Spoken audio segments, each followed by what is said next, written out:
Well, hello and good early afternoon, late morning, whatever it is, wherever you are. I have another video. It was my birthday, July 28th, so I had gone out and figured, what am I going to get myself for a birthday present? Well, I bought another Cobi model, namely the 132nd scale Messerschmitt BF 109G, the Gustav, the last most numerous version of the plane used in Europe. It is a Cobi model, so I will show you everything. The famous Cobi instruction manual. Bring you back to the page with all the bricks on it. And a little look on the inside. Probably the best instruction manual. You just have to be careful of similar parts. Sorry about that. And there you have it. As far as the box. And yes, I do save these boxes. I don't throw them away. Eventually, I'm going to move to a different place, warmer climate, and debating whether or not to fold these boxes down and then re-stick them together, or to just destroy all of them. I don't know. I'll keep a few. I will leave that one open and discuss that with everybody else when the time comes, if and when I do move. Okay, I'm going to try to have more videos. A lot of them based upon World War II, because I noticed people like World War II, so we will go there with World War II. This plane was a very important plane. It was in service from 1942 to 1945. It has a weight of 6,944 pounds and armed with either two 7.9 millimeter machine guns or two 13 millimeter machine guns. I would assume these are 7.9s because it does not have the bulges on the side for the ammo, and a 20 millimeter cannon firing through the center, sorry about that, between the cylinder block. It could carry 250 kilograms of bombs, probably 500-pound bomb. The engine is a DB605A1 with 1,465 horsepower, a ceiling of 36,745 feet, and a maximum speed of 386 miles per hour. Range of 450 miles. The reason I bought this, not just because I had it at the store, I built a 118 scale Revol model when I was early teens. Beautiful plane, and I hand painted, and it had retractable landing gear. The engine was detailed, and this one I had the bigger machine guns. It had the bulges. But you see the bulges on the side there. That's for the larger 13 millimeter ammo that would have been in shot in the plane. A lot of these planes, when you retract the landing gear, the best retractable landing gear of any of these genre of models are Cobis. It had a pressurized cabin. There were various variants of it, and two 20 millimeter guns could be added in pods under the wings, which kind of threw off maneuverability and handling. So a lot of the pilots preferred just the two heavier machine guns in the nose and a 20 millimeter cannon. You could add the MW50 water injection boost and high performance supercharger to this engine. There's the outtake port for the intake port, I should say, sorry, for the supercharger. And that could boost the horsepower from 1,800 to 2,000 horsepower. The 1944 versions came close to having 2,000 horsepower, some of them in there. And the whole idea was this is a high altitude fighter, and shoot down enemy planes, shoot down American and British bombers, especially the daylight bombers. And this plane, along with the FW-190, were actually the ones that would go and do the attacking. This plane had better high altitude performance than the FW-190, being it was a liquid-cooled inline versus an air-cooled radial engine. And it could be used as a high altitude fighter. Just a note to know that more aerial kills are made in World War II with the BF-109 than any other aircraft in World War II, and that would be going against Soviet, British, American, Canadian, French, whoever were on the Allied side. 105 BF-109 pilots have shot down 100 or more planes with this aircraft.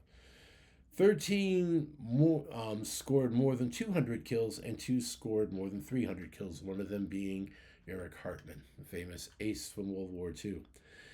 Finnish flown Bf 109Gs, Finland used this plane in the war, had a kill ratio of 25 to 1. And Finland had only 159 of these aircraft, shot down 663 enemy planes between 1943 and 44, and only lost 34 planes in combat. By the time the war ended, 102 survived the war. So, why this plane? The FW-190 was a more modern plane. This plane is extremely great. It's built around small size, compactness, and the pilot basically was part of the plane. Didn't have a lot of room in that cockpit. Enough room to sit, man the controls, and fly. And this plane did a lot of damage. Actually, this plane and the FW-190 kind of messed the Spitfire up, because during this time here, you have the Spitfire Mark 5B, then B is the cannon wing, only able to achieve a speed of 369 to 370 some miles an hour. And this plane and the 190 at low altitude and this plane at higher altitude was kicking the butt out of the B. So for the British side, and I usually don't do this because I'm focusing on one particular plane here, came up with the Spitfire Mark 9. Mark 9 had a two-stage supercharger, giving it a top speed of 409 miles an hour using a four-bladed propeller, able to go up and do a number on the ME-109. This plane had two 20-millimeter cannons, one in each wing, and either 250 or 230 in each wing. I built a monogram model of this in 1/32 scale with retractable landing gear. Basically, looks identical to this almost. And it had 450 cal and two 20-millimeter Hispano cannon. This plane was produced because of the FW-190 and because of the G version with a stronger engine to go up at altitude and be able to fight the ME-109. Going back to the ME-109, most Luftwaffe aces flew this plane, the most famous being Eric Hartmann. I had an Eric Hartmann model in 1/18 scale, the 21st Century Toys Ultimate Soldier. I sold it on eBay. Stupid me. I bought it at Walmart. I paid $18 for the plane. And I wound up turning around because somebody offered me $220 for it, and so I sold it. I should have kept it. You don't see them anymore, and it actually had his insignia, which was a black tulip on the nose here. And that's how you identified his plane and then people in the squadron that flew. And I'll go into Eric Hartmann in detail at some point because it's a very interesting story. And he survives the war and he winds up going to West Germany, becoming a pilot and a general, high-ranking officer in the reborn Luftwaffe after the war. And actually comes into prominence because when Germany had issues with the Lockheed Starfighter, Eric Hartmann felt that the Starfighter wasn't the ideal plane for what the NATO countries needed at that point, in terms of them looking for basically a fighter that could do everything, and the F-104 wasn't. But that's not part of this video, just because it was a part of the personage of Eric Hartmann that I mentioned that. Going back to this plane, this would have been a common sight being seen by B-17, B-24 pilots over Europe, being intercepted at high altitude and having one of these babies fly and shoot at you. The reason they didn't like to put guns in the wings because they had fuel tanks in the wings and it balanced the plane out. So when it flew, maneuverability and controllability at high altitude, especially when turning battles, this plane was very, very superior. The P-51 Mustang went up against this plane and did numbers on it, but it also, depending upon the pilot, because in your pilot skills, what was important, and there were a lot of German pilots that were very skillful, so you have to bring that into play when you consider what they went through and what happened. But at higher altitude, this plane, I mean, it did some pretty good dogfights, and it could turn tight because it was a small plane. The plane that would have given it the most trouble, I think, would have still been the Spitfire, because the Spitfire, because of the elliptical wings, this is a very early Cobi model, so that's why the bottom looks a little different. But this plane could turn tight, and in a turning dogfight could tighten in because of the wings and get right on the tail of a BF-109, and because of the increased power of the engine, give it a good fight up top. And a lot of Germans met their fate fighting and trying to dogfight a Spitfire Mark 9, which had a really good engine and drive system with a two-stage supercharger that allowed it to stay up and do what it had to do, and in turn give a lot of problems to the ME-109. This is one of the first Cobi models I built, by the way, and probably the last time you'll see it in this video. Should do one about that one. But going back, this plane was extremely important. They kept producing it in Germany. They produced it in Czechoslovakia. Spain was producing it. They actually produced it till after the war. For any of you that ever seen the motion picture Battle of Britain, those ME-109s in that movie are real. They're Spanish-made ME-109s. They call it the Bouchon, the Pigeon, I think, because it had a Rolls-Royce Merlin engine, very similar to what's on this Spitfire in it versus this, the DB605 or the DB601, the Daimler-Benz engine. And I think I would have rather had the Daimler-Benz because this wasn't carbureted, it was fuel injected, mechanically fuel injected, but state of the art for the time that it was in the plane. And because it had fuel injection in it versus a carburetor, which has a float, which gravity could affect, this plane could do all kind of crazy maneuvers about.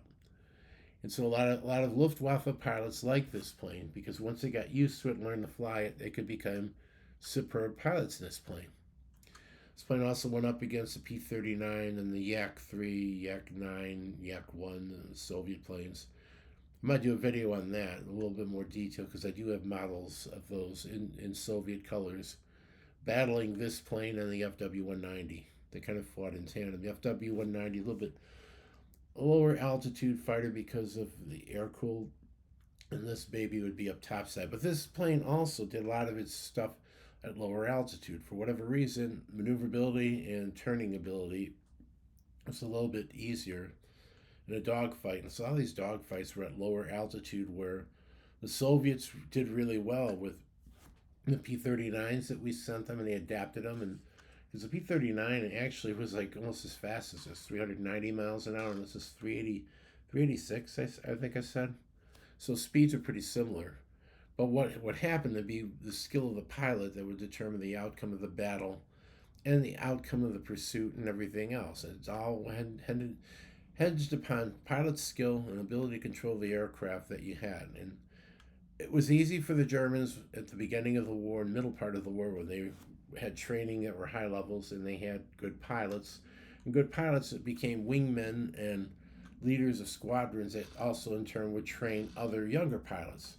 But when these higher grade pilots started to get killed off and shot down, they left kind of not the same kind of skilled pilot flying, in turn not being able to go down and impart their knowledge that they had in this plane to the younger pilots that stepped into the squadron, and then they had to be trained to go ahead and fight based upon what they learned from actual books, manuals, and from actual flying, and from the pilots that were their leaders that were teaching them how to fly and master this aircraft. So clearly this plane started in different variants in the beginning of the war, and the war ended with this plane still being used. And like I said, it was flown after the war by the Spanish Air Force. Czechoslovakia made a version called the Avia S-99. What happened with that, they had a fire in the plant that produced the DB605 engines, so they wound up putting a Junkers UMO, which made the plane very hard to handle and stuff. And those wound up becoming the first fighter planes of the brand new Israeli Air Force in 1948. They were flying Avia CS99s or A99s, I forget what they called them, but they were Czech-made BF-109s that the Israeli IDF used as their first planes in their Air Force. So this plane lived a long time. As far as production on this, and I should have noted that, they made a lot of these. I think over 30,000 of these planes were produced. And the level of the production on it, because of the quality that the Germans are trying to get, which made the planes really good, was very high at the beginning. But as the war became messed up and supplies were messed up and you didn't have access to things that make this plane the way you wanted it, they started doing other things. An example, possibly could be putting wood tail sections and stuff in the back to allow them to use more metals in more strategic ways. Where at the beginning of the war, these are all metal. And it's kind of like a thing in the Soviet Union. They were using other materials until they had secured sources of aluminum where duraluminum could be used to make all metal aircraft, which happened towards the end of the war. So basically, at the end of the war, the Soviets are making the planes the way the Germans were making them. The Germans had to kind of change production to use composite materials, which at that time would be different types of wood to compensate for the lack of metal. Hence, which would leave you with this. So, if when you want to see what would be considered basically the face of World War II German aviation, it'd be either the FW-190 or it'd be this baby. And that's what you'd see. Quality wise, this is probably one of the best detail wise Cobi models. Their newer models are just superb. I bought this one at Brickmania, and Brickmania sells their own kits, which are used Lego bricks, and they go for hundreds of dollars. This thing cost me $42, I think, with taxes, maybe less, because they had a sale, and it outshines the Brickmania version. I mean, after I built this, because I was looking at a glass display case of the Brickmania version, no way. This thing is much better detailed and looks like the actual plane versus the Brickmania version. And I don't know, I think it did pretty good. So if anybody else is interested in this model, I would definitely recommend getting it if you want a representation of a good World War II plane. And this definitely will fit what you're looking for and put a smile on your face. That's all I got to say with this. The next video that I'm doing, it's going to either be on P-38 Lightning. I have a monstrous size one that I might use as a subject. Or I may go on and do more based upon these World War II planes and the dogfighting. I don't really have a P-50. Well, I do have a P-51 Mustang. It's a Call of Duty version, but Cobi only makes like one or two, and I never went and bought the Mustang. But I have a P-47. But since a lot of this stuff, I mean, Britain directly fought with them. I have a lot of Spitfires. I can, at least 3 of them I could bring in to use for these videos. And basically that's why I feature this one as #1 opponent as far as the English and Canadians to be used against this plane. And we saw the way the war turned out, so I guess they fared pretty well. But otherwise, this plane, you could be put in a list of planes called Reich Defender. This would have been probably #1, and the one you would have seen on a postcard would have been the Bf-109. So with that, I'm going to close this video out, and I will have another one coming out in a couple of days. I hope you enjoy this, and see you soon.